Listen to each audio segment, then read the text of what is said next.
So, ayan nga, ang gumagawa na sila ng ano dyan, bakal, poste, para dun sa inukay natin. Yan. Yan sila. Sipag naman.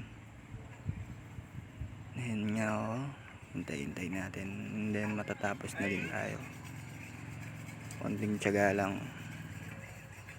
May nilaga din. Yan, papakita ko sa inyo yung inukay natin. Kung saan natin nilalagay yan.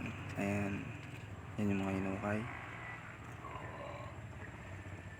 Isa. Dalawa. And tatlo. Yung mga fabrication.